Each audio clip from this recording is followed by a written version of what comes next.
This is Jamie Flinchball with Andy Carlino from the Lean Learning Center, and this is our next video podcast. Today we're going to talk about process mapping, and many of you at some point on the Lean journey do something with process maps, but we actually teach some very specific kinds of process maps called activity maps and product process maps.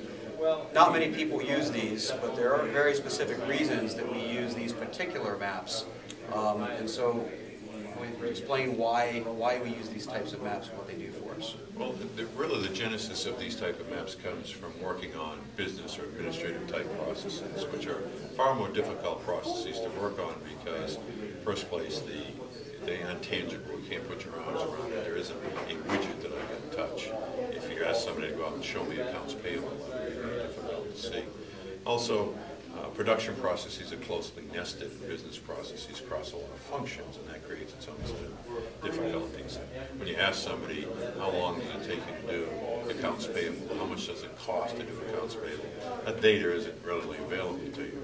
And the processes are typically not documented. So because they are more difficult to work on, in most cases we've chosen not to work on them. But in the early stages of us getting actively engaged in process improvement, we recognized that. And because of the difficulty, actually had to take the traditional process mapping, which had people and product on the same map, and separate them out and have one map for just the people and another map for just the product, with the same objective, which is to just deeply understand current state. And that was the only way to really deeply understand the current state in a business process. That was one significant advantage. The other significant advantage is that by separating out the activity from the product, you're able then to actually quantify the amount of work that goes into these processes, and for the first time actually put dollars to it. How much does it cost me to purchase, to go through purchasing? How much does it cost me for accounts payable? And very seldom do we know what that cost is. This really allows you to break that cost out.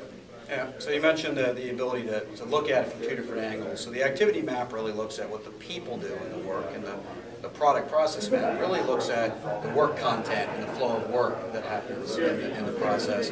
And we really say it's not about picking one map or the other, it's really about using both and putting the two views together. Now, a lot of people want to, when they talk to us, well, can I just build this map or can I just build that map? They want to kind of simplify the process of understanding their current reality. So why is it so important that they actually look at both maps?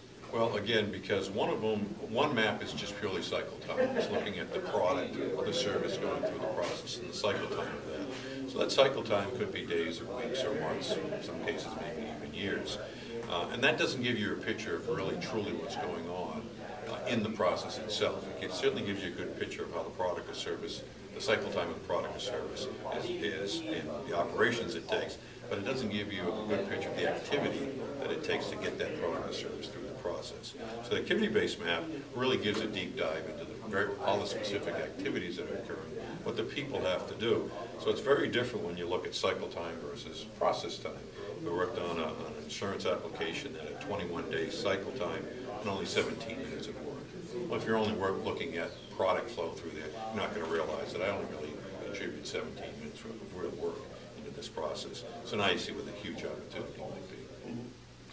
So obviously we don't have time to get into all of the hows and techniques of the process mapping, but what's important is that regardless of what process mapping technique you use, you really first think about what your learning objectives are, what your purpose is. Fundamental purpose is building a common understanding of current reality, and if you always stay true to that, you probably can't go too far wrong when working on process maps. So, Andy Carlino, I'm Jamie Flinchball, and thank you for visiting. See you next time.